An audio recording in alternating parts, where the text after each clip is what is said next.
Hello, welcome to my very first watch channel, my watch review, sorry. And I wanted to start a watch channel because I've got basically not got much to do during this period of time, unfortunate period of time of COVID-19, and hence I am here trying to do some watch reviews, have some watch discussions, and this is my very first video. I hope it all goes well. Please let me know in the comments down below what you guys think, any improvements, etc. will be taken. But yeah, I'm just essentially just going to go with this watch review. So what I have here today is in fact the Seiko Presage. It's a Seiko Crown Presage, and essentially this watch here was meant to pay tribute to the Olympic Games that was going to take place in Tokyo this year, the 2020 Tokyo Olympics. Now, why is it this watch? Because in 1964 we also had a Tokyo Olympics as well, and what Seiko did was release a mono pusher chronograph that looked very much like this watch here, which is what this watch is trying to pay homage to. Now, that watch, named the Mono Pusher, in fact had a mono pusher button around the 1 o'clock or 2 o'clock position, and essentially it was a three-hander with a stopwatch function added to it, and was released in 1964. However, what we have here is in fact the homage to that without the mono pusher on it. Instead, we have a perfect three-hander here with a date window. Now, what makes this so special when it doesn't even have the mono pusher chronograph? What we need to realize here is that this watch here, you can realize how special this watch is just by the dial and the execution of the dial here. We have a really beautiful emerald dial with a frictionless timing bezel that is bidirectional, very easy to use, and it is also a limited edition of 1964 pieces. I hope you see that. I have the 1484 of 1964, and obviously it's there to pay homage to the 1964 mono pusher chronograph. However, what makes this watch special is simply its dial and the case itself. It pays tribute to much of the philosophy of Grand Seiko, which is why I actually got this watch. And I'm just going to go through to you guys with this. What we see here is a very nice sunburst emerald dial, which plays excellently with the light, and those indices as well, which are finished to an extremely high standard. It just gives me the vibe of Grand Seiko. And what does a poor man do when he can't afford a Grand Seiko? You get the next best thing, and it's in the Seiko line. It's not just within the dial that's beautiful, even though you see that beautiful dolphin handset with that very Grand Seiko-esque seconds hand that I really appreciate, and the execution of that date window done superbly. And we have that beautiful timing bezel. The numerals on the timing bezel seem white, but it definitely isn't white, it's more of an off-white color. The bezel itself is actually stainless steel with some really great finishing on the bezel. We have the nice, let me know down below in the comments, what do you call this type of finishing? Knurling? Yeah, some great knurling on the bezel. What makes this watch special also is the amazing finishing on the watch. You have a beautiful mirror polish that's done well. It looks very basic, but then when I transition this watch, and you start to see the lugs, you start to see the beautiful beveled edge there, almost as if it's done through a Zaratsu polishing technique. It really gives that vibe as well, followed by the satin finish on the lugs, which is well executed there as well. And here we go to this side, we have a beautiful mirror finish over there, followed by a small petite crown, signed crown, which is really amazing to see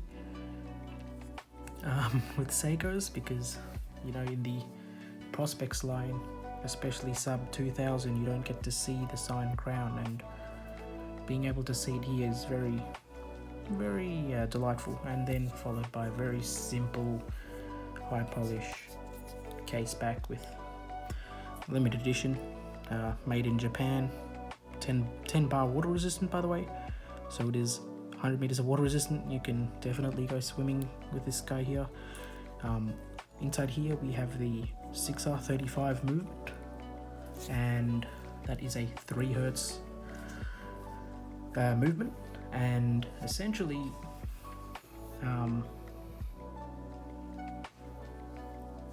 it has a 72-hour power reserve, and it's just the workhouse, just the well done workhouse movement we have here. So it's definitely a really good movement. It's a upgrade over the 6R15D, and it's a really good workhouse movement. However, I'd like to go through some of the flaws with this watch, but before that I just wanted to say that I have put a aftermarket strap here, and it is a beautiful top grain leather rally strap from Sydney Straps Co. Very supple, very soft from day one. Very high quality strap, and I'm really enjoying it. It's a Spanish leather. It normally comes with a beautiful brushed bracelet, which I do admire myself. But I really felt like having this on a bracelet does it justice, and especially a rally strap, mainly because it fits the theme of the watch and pays tribute to its 1964 days of the mono pusher chronograph, which was meant to time the events. So just some negatives of this watch. There's only 2, one of which is not really a negative. The first negative is day one out of the box, the movement was performing out of spec.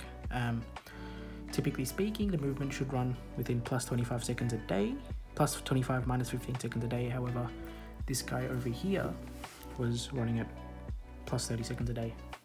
And due to COVID, I haven't actually taken the opportunity to go to Seiko and get this guy regulated, which Seiko will do for you. I really appreciate the Seiko Services Center. They really want to help you, and I really appreciate it. Number 2 is not really a negative. It is the very small petite crown. Now, in this case, the bezel isn't really that extended, and because of the knurling on the crown, winding is actually very easy, even though it is a petite crown. But I think day one I was struggling a bit, but then look at that, I'm winding this thing really fast, no difficulty at all. I can go one-handed, two-handed, really doesn't matter. But I have had difficulty with smaller crowns in the past, but I noticed that some people do say that the small crown can sometimes be difficult to wind, but I just wanted to say in this case it's not. And also having a small crown means it won't dig into your skin. I really appreciate that on a watch like this. So there it is, guys, it's my watch. It's a pretty ghetto setup I've done here. What I've done is I've stacked some books, I've put my phone on the top there, and I'm trying to do a review, but hopefully things get better, and I should really put some more effort into making these videos in the future. So apologies for that. I'm definitely gonna get some high quality content here. I hope I showed the watch. I hope I showed the watch decently well. and I do hope to learn some macro photography to actually get into the dial of the watch. But I just wanted to give you an honest review of this guy here, and this is actually part of my collection. I've owned this watch for at least 1.5 months plus. I really enjoy this watch. It is part of my state of the collection, and I'm here to just give you an honest review. Not just gonna get a watch for a week and review it and then sell it. I really want to give you a long-term review, and as a long-term watch, this is a really good watch to own. If you ever get a watch out of spec, I highly recommend you just go to Seiko, get it done, get it fixed. But apart from that, this is one of the best quality watches out there, and I bought this for 1,100 Australian dollars.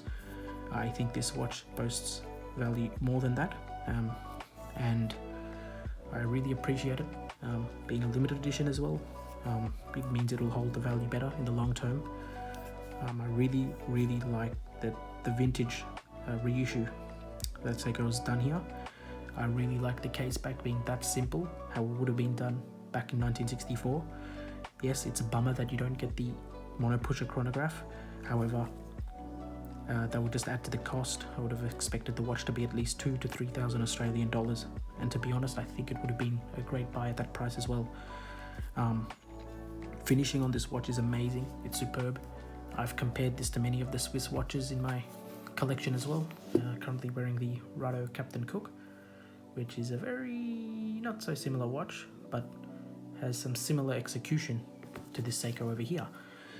And I think this watch and Seiko in general are boasting a lot of value, and I think Seiko is getting a lot of flack for what's going on with their new pricing. But when you do compare the quality of the watch that's being received, I really think there shouldn't be any complaints. I really love this brand, and I really want to keep collecting Seiko. So if there's anything you guys have, any recommendations for a next watch to get, just let me know down in the comments below. Obviously there are improvements to be made. Please let me know what I can improve on. I definitely want to improve, and I think that's it, guys. This is my very first review on my YouTube channel, and I really love this watch. I will catch you on the next watch review. Thank you.